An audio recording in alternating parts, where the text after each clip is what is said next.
Hello दोस्तों, स्वागत है आपका मेरे यूट्यूब चैनल परीक्षा प्लान में। तो कैसे हैं आप लोग? आई होप अच्छे होंगे। तो जैसा कि आप लोगों को पता है कि राजस्थान बोर्ड की एसएसटी की बुक्स मैं पढ़ा रही हूँ। क्लास 6 से लेकर 12 तक मैंने पढ़ाने के लिए कहा है। क्लास 6 से 9th तक मैं कंप्लीट करवा चुकी हूँ और 10th की बुक के 3 चैप्टर मैं पढ़ा चुकी हूँ। आज मैं चौथा चैप्टर पढ़ाऊंगी, राजस्थान के वस्त्र और आभूषण। मोस्ट इम्पोर्टेंट ये लेसन है क्योंकि वस्त्र और आभूषण से संबंधित प्रश्न रीट में भी पूछा जाता है और मेंस में भी पूछा जाता है। तो आपको इस लेसन से एक प्रश्न जरूर मिलेगा। तो चलिए वीडियो को शुरू करते हैं। इसके अलावा लेवल 1 का प्रीवियस ईयर का पेपर मैं सॉल्व करवा चुकी हूँ और लेवल 2 का एसएसटी और हिंदी वाला पेपर मैं सॉल्व करवा चुकी हूँ। तो आप लोग वो वीडियो भी देख सकते हैं और इसकी प्लेलिस्ट बनी हुई है जहाँ पर आप सभी वीडियो एक साथ प्राप्त कर सकते हैं। तो चलिए आज की वीडियो को शुरू करते हैं। कल मैंने जो होमवर्क दिया था, पहले उन प्रश्नों के उत्तर बता देती हूँ, फिर आज का लेसन मैं शुरू करूंगी।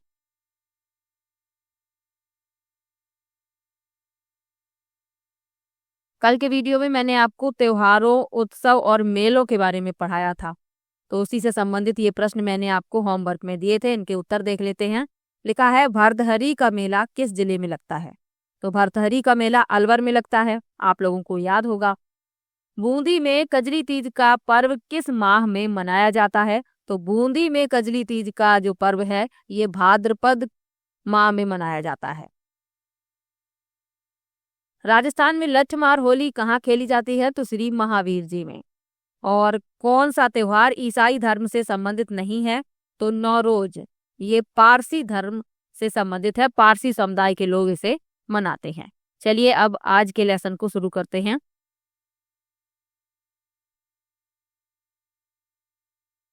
अध्याय 4 है राजस्थान के वस्त्र और आभूषण।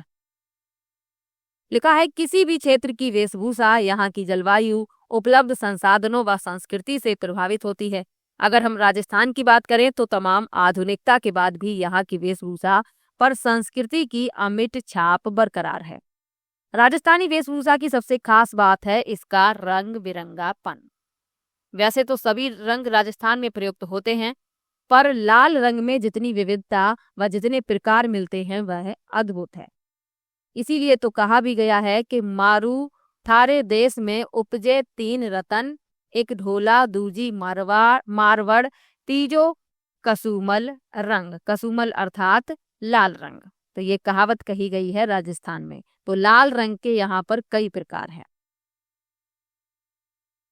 सबसे पहले पुरुष परिधान यानी कि पुरुषों के वस्त्रों के बारे में बताया जा रहा है। अच्छा लेसन है।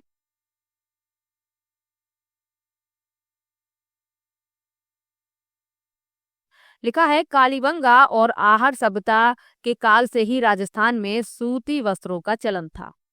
इन स्थानों से उत्खनन में प्राप्त रुई कातने के चक्र और तकली इस बात के प्रमाण हैं कि उस काल के लोग रुई के वस्त्रों का उपयोग करते थे।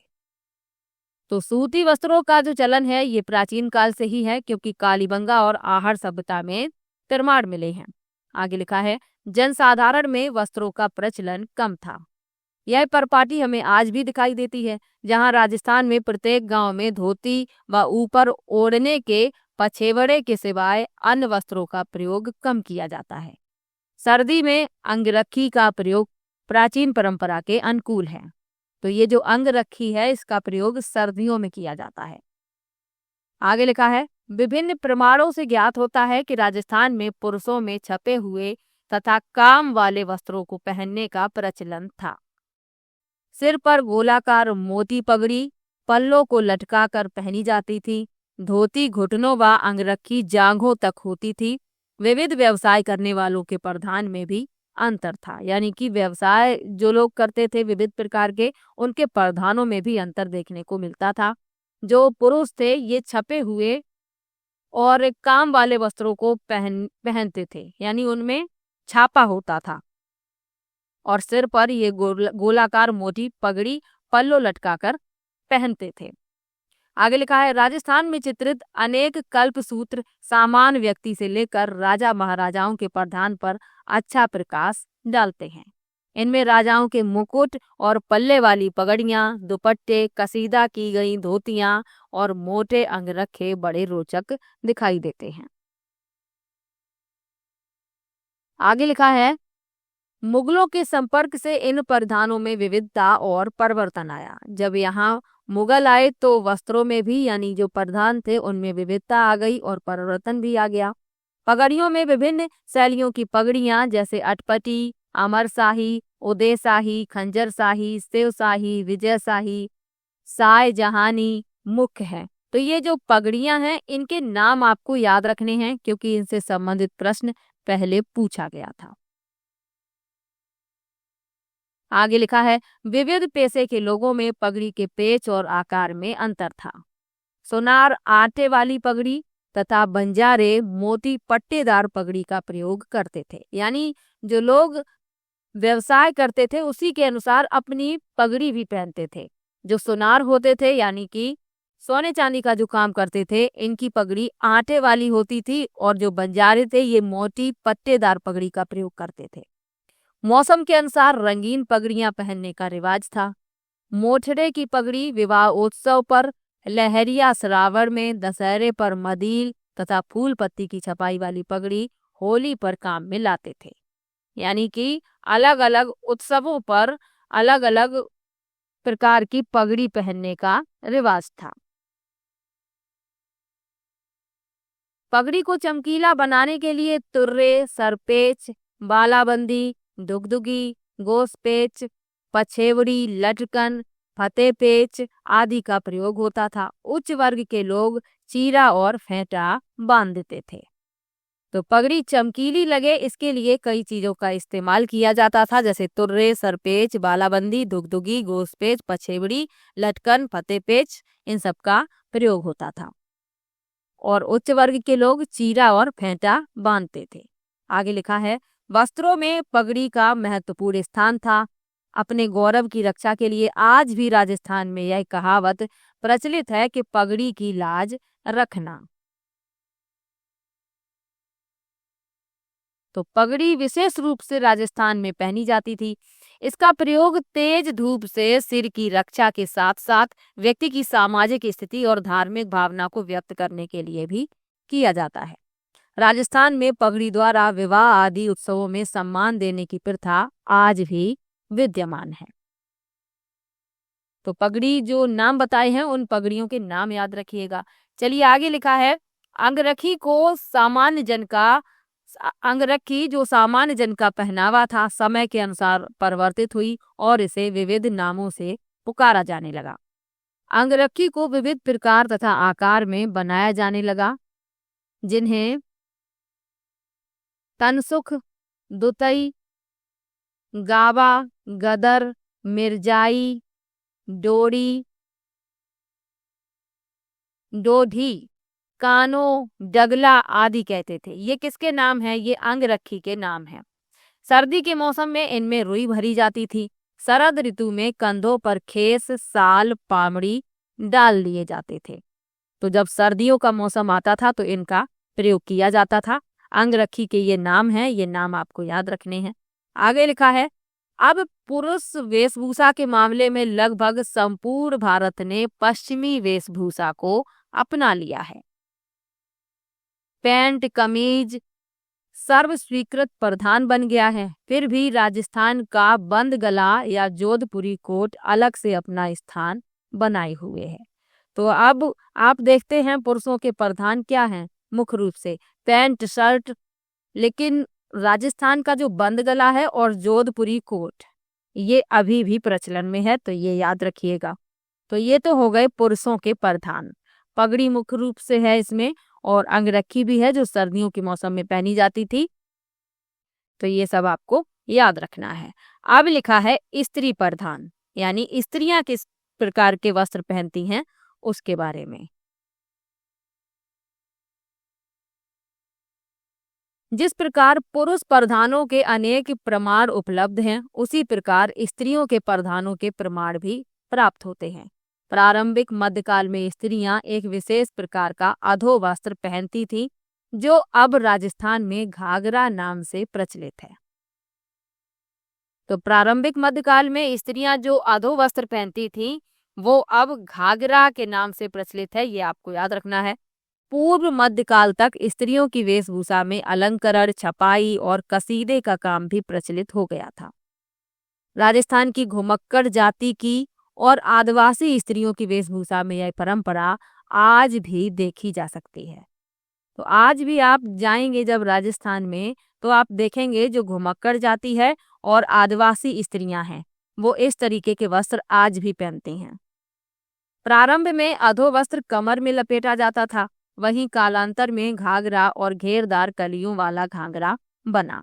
इसका छोटा रूप लहंगा है। ऊपर पहने जाने वाले वस्त्रों में कुर्ती विशेष रूप से उल्लेखनीय है, यानी कि जो घाघरा है उसके ऊपर स्त्रियां क्या पहनती हैं? कुर्ती। और घाघरा का ही छोटा रूप है लहंगा। आगे लिखा है, आज भी मारवाड़ में इसका प्रचलन है। कुर्ती के नीचे कांचली अर्थात बाह वाली अंगिया पहनी जाती थी। तो ये भी याद रखना है आपको। आगे बढ़ते हैं। साड़ियों के विविध नाम प्रचलित थे। क्या क्या नाम थे साड़ियों के? चोल, निसोल, पट, दुकुल, अंसुक, वसन, चीर, पटोरी, चोरसो, ओढ़नी, चूंदड़ी, धोरावाली, साड़ी आदि। चूंदड़ी और लहरिया राजस्थान की प्रमुख साड़ी रही है, तो ये आपको याद रखना है। स्त्रियों के परिधानों के लिए कई प्रकार के कपड़े प्रचलित थे, जिन्हें जामादानी, किमखाब, टसर, छींट, मलमल, मखमल, पारचा, मसरू, चिक, इलायची, महमूदी चिक, मीर ए बादला, नौरंग शाही, बहादुर शाही, फरुख शाही छींट, बाफ्ता, मोम जामा, गंगाजली आदि नाम से जाना जाता था। तो ये कपड़ों के प्रकार हैं जिनसे स्त्रियों के वस्त्र बनाए जाते थे। तो ये आपको याद रखना है। चलिए आगे बढ़ते हैं। अब यहाँ पर राजस्थान के वस्त्र उद्योग की कुछ विशेषताएं बताई गई हैं।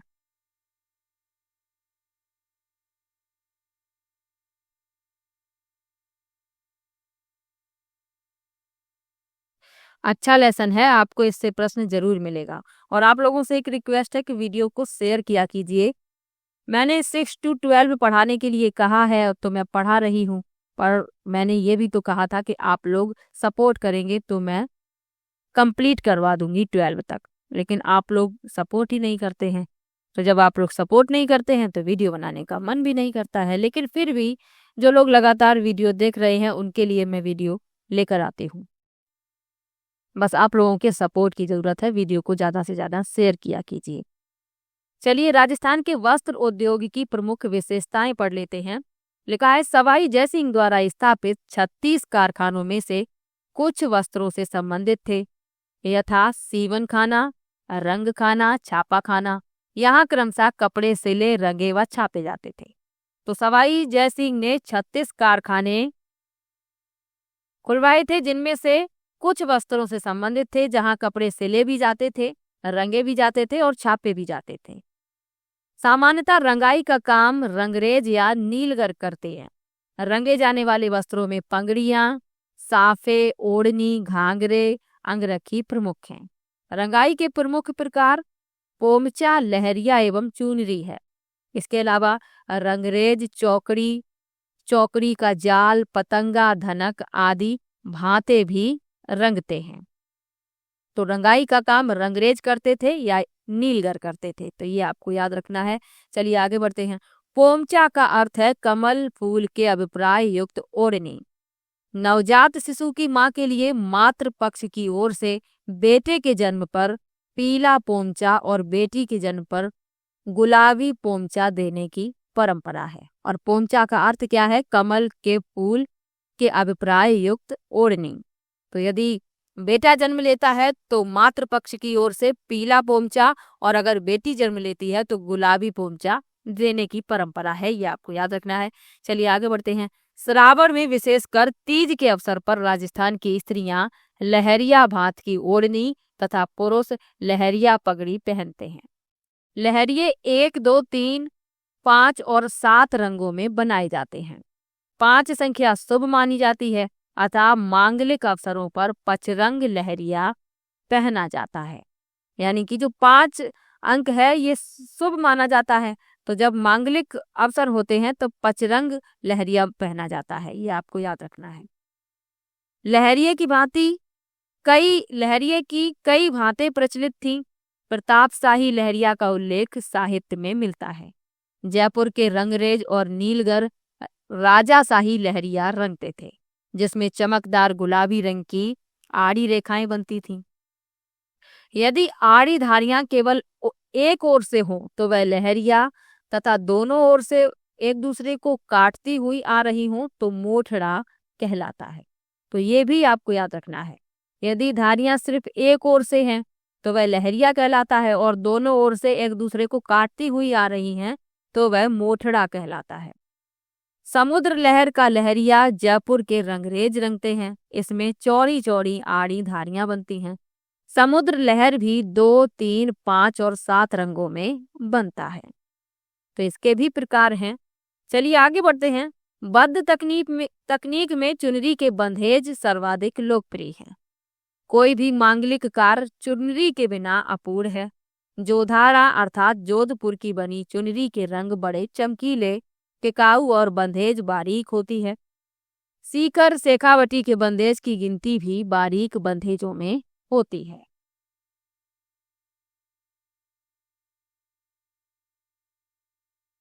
आगे लिखा है, पहले राजस्थान में मलागिरी यानी मलयगिरी अर्थात भूरे रंग में रंगा हुआ वस्त्र वर्षों तक सुगंधित रहता था। सिटी पैलेस जयपुर में रखी हुई महाराजा सवाई राम सिंह द्वितीय की अंगरखियां अभी तक सुगंधित हैं। अमोबा का प्रयोग शिकारी करते थे, जो खाकी रंग से मिलता जुलता था।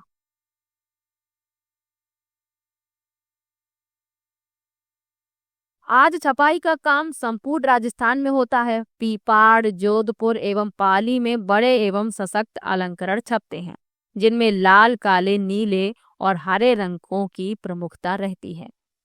बाड़मेर अजरख पद्धति से छपे वस्त्रों के लिए विख्यात है। तो बाड़मेर के लिए याद रखना है, अजरख पद्धति के लिए ये विख्यात है। लाल और नीले रंग में छपने वाले अजरख की विशेषता है दोनों ओर की छपाई।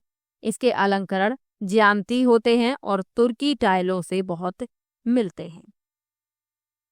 आहड़ और भीलवाड़ा में मुख्य रूप से लाल और काले रंग में चुनरी की छपाई होती है। ये कहाँ पर होती है? आहड़ और भीलवाड़ा में। पर ओढ़नी को आकर्षक बनाने के लिए तोता, मोर या ऐसे ही फूल पत्ती पीले, गुलाबी और हरे रंग से बना देते हैं। अकोला में बड़े पैमाने पर छपाई के कारण यह कस्बा छीपों का अकोला कहलाता है। क्योंकि यहाँ पर बड़े पैमाने पर छपाई का काम होता है तो ये कहलाता है छीपों का अकोला। बगरू जयपुर अपने स्याह, बैगर, काला, लाल छपाई के लिए विख्यात है, जिसमें मटिया रंग की जमीन पर लाल काले में फूल पत्ती, पशु पक्षी और अनेक प्रकार के संयोजन बनाए जाते हैं। चलिए आगे बढ़ते हैं। लिखा है, सांगानेर जयपुर में अनेक स्थानों से भिन्न प्रकार के अत्यंत ही उत्तम प्रकार के सुरुचिपूर्ण अलंकरण छपते हैं। यहाँ के छीपों का प्रमुख योगदान सुंदर, सौम्य और मोहक रंगों तथा लयात्मक बूटियों में है। पंखुड़ियों के घुमाव, पत्तियों के झुकाव एवं फूलों की बारीकी देखकर प्रतीत होता है कि मानो ठप्पा बनाने वाले खरादी ने इन फूलों का वैज्ञानिक अध्ययन किया होगा। तो इनकी बारीकी देखकर ऐसा लगता है कि जो ठप्पा बनाने वाले हैं, जो खरादी हैं, ठप्पा बनाने वाले खरादी ने इन फूलों का वैज्ञानिक अध्ययन किया, तभी इतनी बारीकी से इन्हें बना पाया ठप्पों को। चलिए आगे बढ़ते हैं। एक महत्वपूर्ण तथ्य लिखा हुआ है। क्या लिखा है? क्या आप जानते हैं? Sanganeri hand block print, Bagru hand block print तथा कोटा डोरियो को हैंडीक्राफ्ट से संबंधित श्रेणी में भौगोलिक संकेतक प्राप्त हो चुका है। भौगोलिक संकेतक औद्योगिक संपत्ति का एक पहलू है जो किसी उत्पाद के देश या उत्पत्ति स्थान का हवाला देते हैं, जो ऐसी गुणवत्ता एवं विशिष्टता का आश्वासन देते हैं जिनका संबंध अनिवार्य रूप से उस परिभाषित भौगोलिक स्थान, क्षेत्र या देश के साथ होता है। चलिए आगे बढ़ते हैं। लिखा है, बुनकरों द्वारा उत्कृष्ट कपड़े में कैथून, मांगरोल, कोटा का मसूरिया, तनसुख, मथानिया की मलमल, मथानिया यानी जोधपुर की मलमल, बीकानेर जैसलमेर की ऊन विविध मूल्यवान परिधान बनाने के काम आते थे। टुकड़ी मारवाड़ के देसी कपड़ों में सर्वोत्तम मानी जाती थी। यह जालौर और मारौठ कस्बों में अच्छी बनती थी।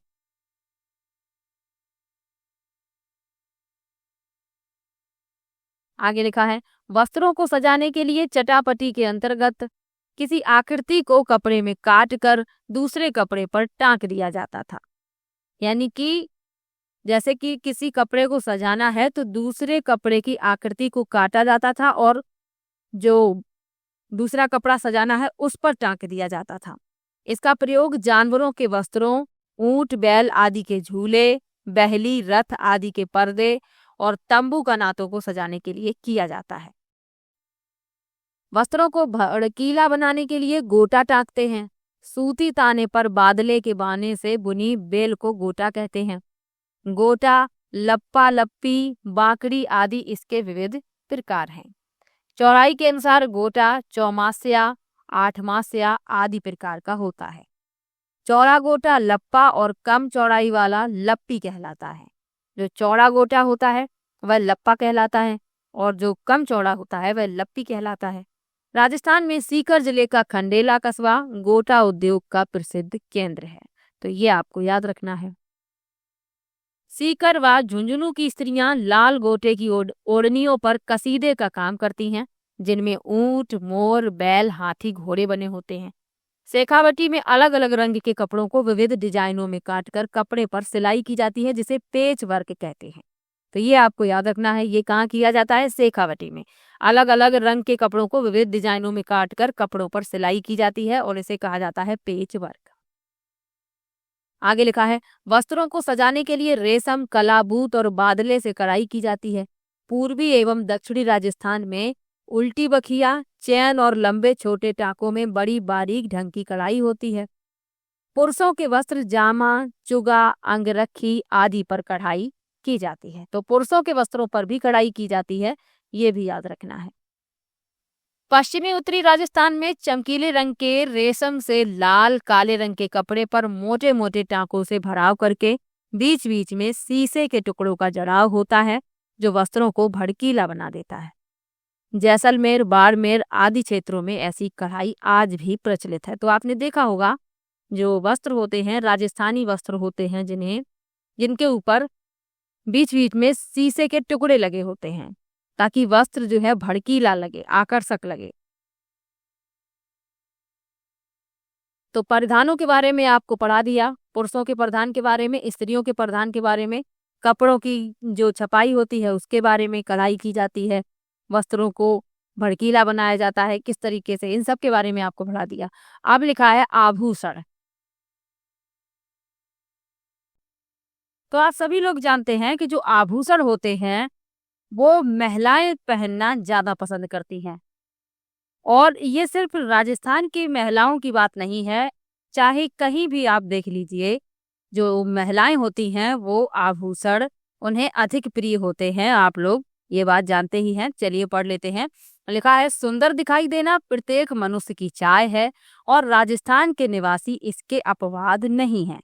स्त्रियों में यह चाह कदाचित पुरुषों की तुलना में थोड़ी अधिक होती है।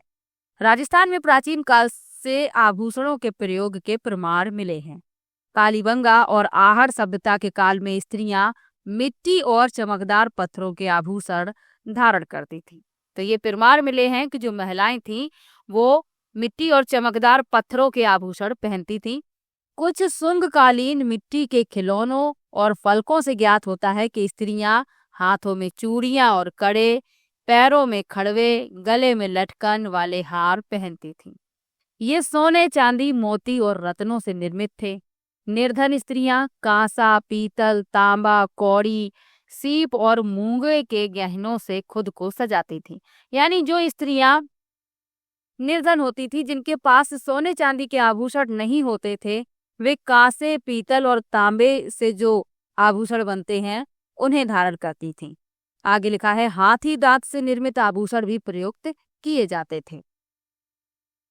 आगे लिखा है, मध्यकाल तक आभूषणों की बनावट में काफी परिवर्तन आए। तत्कालीन साहित्य और शिल्प में इसकी अनेक बानगियां देखी जा सकती हैं। ओसियां, नागदा, देलवाड़ा, कुंभलगढ़ आदि की मूर्तियों में कुंडल कुंडल यानी कि कानों में पहनने वाले आभूषण, हार, बाजूबंद, कंकड़, नूपुर, मुद्रिका आदि के अनेक रूप और आकार प्रकार दृष्टिगत होते हैं।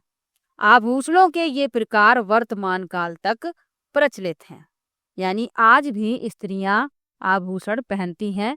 आगे लिखा है, स्त्रियों द्वारा सिर पर बांधे जाने वाले गहने को बोरला, शीश फूल, रखड़ी और टिकड़ा कहा जाता है।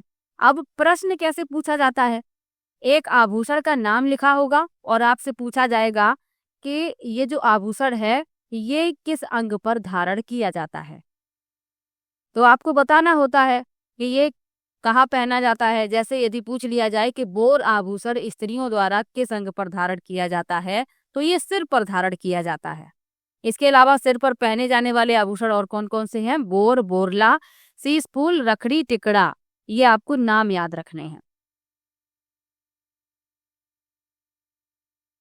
आगे लिखा है, कंठ में धारण किए जाने वाले आभूषण हैं थमन्यो, थेड्यो, आड़, मूठिया मूठिया, झालरा, ठुस्सी, ये कंठ में धारण किए जाते हैं। आगे लिखा है, इनके नाम आपको याद रखने हैं। गले में और वक्ष पर धारण किए जाने वाले आभूषणों में तुलसी, बजट्टी, हालरो, हांसली, तेमड़िया, पोत, चंद्रहार, कंठमाला, हमेल, हाकर, मांदल्या, चपकली, हंसहार, सरी, कांठी आदि प्रमुख हैं। तो ये गले और वक्ष में धारण किए जाते हैं, ये आपको याद रखना है। कानों में पहने जाने वाले आभूषणों में कर्णफूल, पीपल पत्रा, फूल, झुमका, अंगूठिया, झेला, लटकन, टोटी आदि और हाथों में कड़ा, कंकड़, मोकड़ी, लाख से निर्मित चूड़ी, जो मोकड़ी होती है वह लाख से निर्मित चूड़ी होती है, और कातरिया ये कांच की चूड़ी होती है। नोगरी, चाट, गजरा, गोखरू चूड़ी प्रमुख है।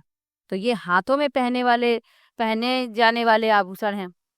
आगे लिखा है, इसी प्रकार उंगलियों में बीटी, दामड़ा, हथपान, छड़ा और पाँव में कड़ा, लंगर, पायल, पायजेब, घुंघरू, नूपुर, झांझर, नेवरी आदि पहने जाते हैं। ये आभूषण आपको याद रखने हैं, कहीं पर आप लिख लीजिए। इस तरीके से लिखिएगा, गले में पहनने वाले आभूषण, हाथों में पहनने वाले आभूषण, सिर पर धारण करने वाले आभूषण। तो इस तरीके से एक तरफ लिखिए और दूसरी तरफ आभूषणों के नाम लिख लीजिए, तो आपको ये आसानी से याद हो जाएंगे। आगे लिखा है, नाक में नथ, बेसर, बारी, भोगली, कांटा, चूनी, चोप, भंवरकड़ी आदि और कमर में कंदोरा या करधनी पहने जाते हैं। दांतों में सोने के पत्थर की खोल बनाकर चढ़ाई जाती है, जिसे रखन कहते हैं। किसी स्त्री द्वारा दांतों के बीच में सोने की कील जड़वाना चूप कहलाता है। और ये आभूषण वाला टॉपिक जब मैंने रीट के लिए पढ़ाया था तब मैंने इसे अलग से पढ़ाया था, और ये सभी आभूषण मैंने आपको तब भी पढ़ाए थे, आपको याद होगा। चलिए आगे बढ़ते हैं। आगे लिखा है, राजस्थान में पुरुष भी अनेक प्रकार के आभूषण धारण करते हैं। ये जो अभी आपको आभूषण बताए हैं ये महिलाओं द्वारा धारण किए जाते हैं। अब पुरुषों के द्वारा धारण किए जाने वाले आभूषणों के बारे में बताया जा रहा है। तो लिखा है, पुरुष जो हैं कानों में मुर्कियां, लौंग, झाले, छेलकड़ी, हाथों में बाजूबंद, कड़ा, नरमुख और उंगलियों में अंगूठी, बीठियां या मुंदड़ियां आदि पहनने का जो रिवाज था वो अब काफी कम हो गया है, लेकिन ग्रामीण क्षेत्रों में अब भी ये आभूषण पहने जाते हैं। तो पहले लोग पहनते थे पुरुष, लेकिन अब आप देखेंगे कि ये रिवाज है बहुत ही कम है, बहुत ही कम लोगों को आप पुरुष को पहने देखेंगे इस तरीके के आभूषण। आगे लिखा है, बच्चों की भी विविध प्रकार के आभूषण बच्चों को भी विविध प्रकार के आभूषण पहनाए जाते हैं। बच्चों को कंठ में हंसली, हाथ और पाँव में कड़े और कानों में मोती या लूंग पहनाए जाते हैं। तो बच्चों को भी आभूषण पहनाए जाते हैं, ये आपको याद रखना है। हाथ और पाँव के कड़ों को कदूलिया कहते हैं। पाँव में पहनाई जाने वाली पतली सांकली जिसमें घुंघरियां फांद दी जाती हैं झांझरिया या झांझरिया कहलाती है। इसे पैंजड़ी भी कहते हैं। राती छितरी में सोने का खेरा, मूंग का आखा और रतन चनड़ बांधकर तैयार किया गया बच्चों के गले का कंठ का श्रृंगार, जिसे रत्यावड़ी यानी गांठ गूमड़े नहीं हो नजरिया कहलाता है। बच्चों का कान छिदवा करके सोने या जस्ते की कुड़क पहना दी जाती है। जो छोटे बच्चे होते हैं उनका कान छिदवा दिया जाता है और उसमें सोने की या जस्ते की कुड़क पहना दी जाती है। बाद में इन्हीं छिद्रों में मोती, लूंग, गुर्दा, मुर्की या बाली आदि आभूषण पहना दिए जाते हैं। ठोस सोने की कुड़क मुर्की कहलाती है, तो ये आपको याद रखना है। अब यहाँ पर चित्र के माध्यम से स्त्रियों के आभूषण के बारे में समझाया जा रहा है, तो आप लोग देख लीजिए। जो सिर पर धारण करने वाले हैं वो राखड़ी है, ये टीला शीश फूल, ये झेला है, यहाँ पर ये टोटी है, ये खुंगाली है, ये हालरो है, ये बड़ा सा आप देख रहे हैं, ये थमन्यो है जो बीच में पहना हुआ है, ये बजट्टी है, ये लूंग या कांटो जो नाक में पहना है। पैर के जो आभूषण हैं वो देख लीजिए। कड़ा है, टकड़ा, आमला, हीरा नामी, मकक्या, चोफूली, नेवरी, जीवी, कड़ा, तोड़ा, छड़ा, ये सब पैर के आभूषण हैं। बाजू, भुजबंद, अनत और टड्डो, ये बाजू में पहने जाते हैं। और हाथ के कौन कौन से हैं? बीठी, ये आप उंगलियों में देख सकते हैं, मूंदड़ी, ये हथफूल है, ओवला, नोगरी, चूड़, तो ये हाथों में धारण किए जाते हैं। चित्रों के माध्यम से समझाया गया है ताकि अच्छे से समझ में आ जाए। आगे लिखा है, राजस्थान में आभूषण निर्माण की भी बहुत समृद्ध परंपरा रही है। राजस्थान की राजधानी जयपुर की स्थापना के समय इसके संस्थापक के मनोमस्तिष्क में आभूषण की कितनी महत्ता थी, इसका भान इस बात से होता है कि उन्होंने जयपुर के प्रमुख बाजार का नाम जौहरी बाजार रखा। यहाँ की सबसे प्रमुख चौपड़ का नाम माणक चौक रखा, क्योंकि माणक रत्नों का सरताज माना जाता है। वर्तमान में जयपुर अपने आभूषणों और रत्न व्यवसाय के लिए विश्व प्रसिद्ध है, तो ये आपको याद रखना है। राजस्थान के कुछ नगर अपनी विशिष्ट आभूषण निर्माण शैली के लिए भी प्रसिद्ध है। नाथद्वारा श्री नाथ जी की नगरी है, जो अपने चांदी के आभूषणों, तारकसी यानी धातु के बारीक तारों से निर्मित तारकसी के लिए प्रसिद्ध है। इसी प्रकार प्रतापगढ़ की थेवा कला, जिसमें कांच के बीच सोने का बारीक काम किया जाता है, पूरे देश में अपनी अलग पहचान रखती है। तो ये आपको याद रखना है। थेवा कला का संबंध कहाँ से है? प्रतापगढ़ से। और तारकसी का संबंध कहाँ से है? श्री नाथ जी की नगरी नाथद्वारा। तो लेसन होता है यहीं पर समाप्त। अच्छा लेसन था। आपको आभूषण और जिस अंग पर धारण किए जाते हैं वो अंग का नाम आपको याद रखना है, चाहे पुरुषों के आभूषण हो चाहे स्त्रियों के आभूषण हो। आपको एक प्रश्न जरूर मिलेगा। ये बहुविकल्पी प्रश्न दिए गए हैं जो आपको होमवर्क में मिलेंगे और इनके उत्तर मैं नेक्स्ट वीडियो में बताऊंगी और हर बार बताती हूँ, पर आप लोग कमेंट में किसी भी प्रश्न का उत्तर नहीं लिखते हैं। आप लोग लिखा कीजिए, आपको याद हो जाएंगे। जितने भी इन प्रश्नों के उत्तर आप लिखेंगे वो आपको याद हो जाएंगे और आगे आपके लिए काम ही आएंगे। पढ़ा हुआ कभी भी बेकार नहीं जाता है, ये बात आप ध्यान रखिए। चलिए मिलते हैं नेक्स्ट वीडियो में। वीडियो कैसा लगा कमेंट में जरूर बताइएगा। वीडियो को लाइक, शेयर और चैनल को सब्सक्राइब कर लीजिए। मिलते हैं नेक्स्ट वीडियो में, तब तक के लिए बाय बाय।